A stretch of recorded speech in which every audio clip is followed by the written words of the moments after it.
Olá pessoal, boas-vindas a mais um Guia da Ford College. Hoje a gente vai encarar de frente um cenário que, convenhamos, assombra os nossos pesadelos na engenharia de software.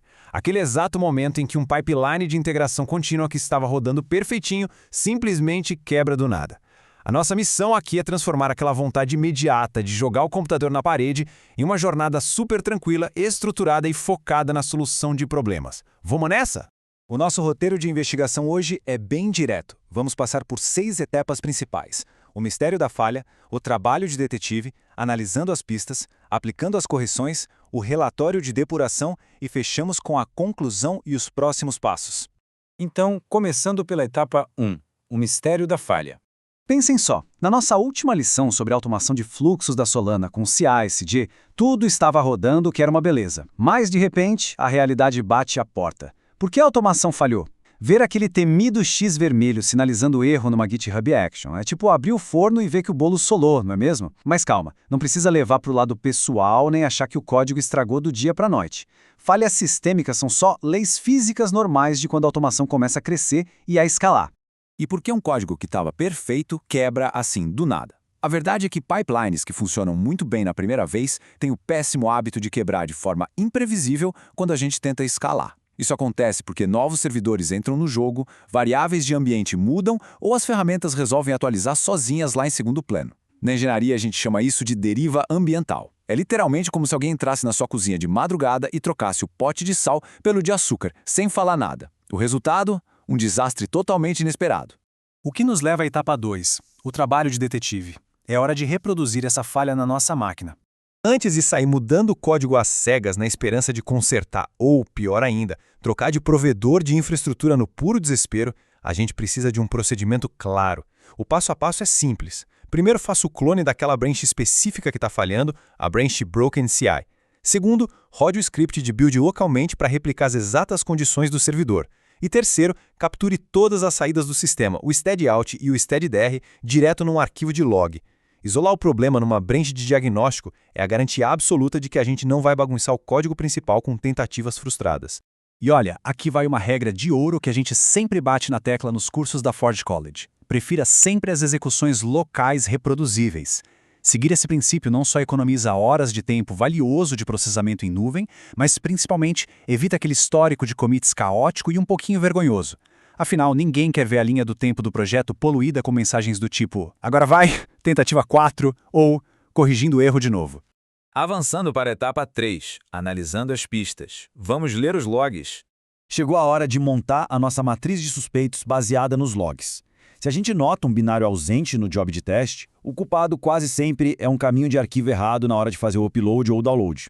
Agora, se o problema é um timeout ao buscar uma dependência, o grande suspeito costuma ser uma instabilidade de rede ou limites de taxas remotos. E se, do nada, aparece uma flag desconhecida? Bom, muito provavelmente a versão da ferramenta de linha de comando da Solana sofreu uma deriva e atualizou sem avisar. Ter esse mapeamento mental super rápido, ligando o sintoma à possível causa raiz, é o maior superpoder de investigação que existe. Para consolidar essa ideia, a esmagadora maioria dos erros de automação se esconde bem nas fronteiras e nas transições. Pensem num pipeline como uma corrida de revezamento. O momento de maior risco é justamente a passagem do bastão entre o fim da construção e o início do teste. Incompatibilidades inesperadas de ambiente e aqueles pequenos solavancos de rede também estão no topo da lista. É exatamente por isso que checar com uma lupa os caminhos de arquivos e as versões das ferramentas é uma etapa inegociável. Certo? Etapa 4. Aplicando as correções. É a hora da ação técnica. Uma das soluções mais elegantes na engenharia para lidar com instabilidades de rede é o chamado back-off exponencial. Em vez de metralhar um servidor indisponível com requisições frenéticas, o tempo de espera entre as tentativas vai aumentando de forma exponencial, tipo 2, depois 4 e depois 8 segundos. É como tentar abrir uma porta emperrada. Se não abriu de primeira, a gente respira, espera uns segundinhos a mais e tenta de novo com calma, em vez de forçar a maçaneta várias vezes seguidas até quebrar. Então, nosso plano de ataque na prática se resume a 3 passos essenciais. Primeiro, padronizar e corrigir os caminhos de upload e download dos artefatos. Segundo, fixar ou travar as versões da cadeia de ferramentas da Solana direto no workflow, para evitar essas surpresas de atualizações não planejadas. E terceiro, envolver as chamadas de rede no nosso script de back-off exponencial. Com essa armadura tripla aplicada na branch de depuração, a estabilidade do pipeline volta rapidinho. Vamos para a etapa 5, o relatório de depuração. A importância de documentar. Encontrar e consertar o erro é maravilhoso, mas a boa engenharia exige provas concretas. O relatório no formato Markdown precisa ser incontestável para a inteligência coletiva da equipe. No report.md, a gente tem que incluir os comandos exatos de reprodução, umas 2 ou 3 linhas de log como evidência do crime, a declaração clara da causa raiz, o diff do patch mostrando a alteração no código e, claro, o link sagrado comprovando que a execução de CI agora foi bem sucedida. Esse é o recibo exato que os revisores precisam para aprovar a sua correção na hora. Afinal de contas, o sucesso absoluto deixa um rastro muito nítido, resumos de testes todos na cor verde e logs que qualquer um consegue verificar passo a passo. Por outro lado, uma correção não resolvida direito, sem evidências documentadas e com o histórico todo bagunçado, só gera desconfiança e atrasa o ciclo de quem precisa revisar o trabalho. Transparência, na hora de automatizar, é a alma do negócio. Chegamos à etapa 6, conclusão e próximos passos. Vamos estruturar os nossos modelos mentais.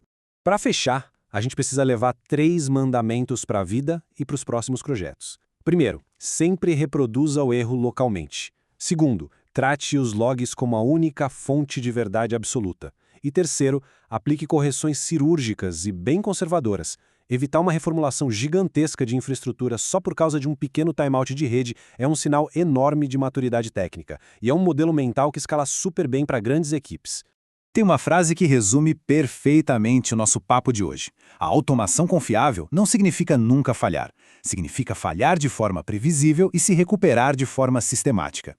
Sistemas complexos falham, isso é um fato. A verdadeira excelência não é ter um medo paralisante de errar a todo custo, mas sim garantir que, quando a falha acontecer, o processo de recuperação seja totalmente metódico, frio e calculado. E aqui fica a nossa grande questão estratégica. Como a forma com que diagnosticamos os erros hoje constrói os runbooks e manuais compartilhados que vão salvar a equipe amanhã? Entender isso é a pura essência do desenvolvimento avançado nas ferramentas da Solana e no ecossistema Web3. Para continuarmos explorando juntos e evoluindo nesses fluxos colaborativos, não deixem de acessar Ford.college. Muito obrigado por acompanharem este guia da Ford College até aqui, estruturando o caos da automação. Nos vemos na próxima investigação.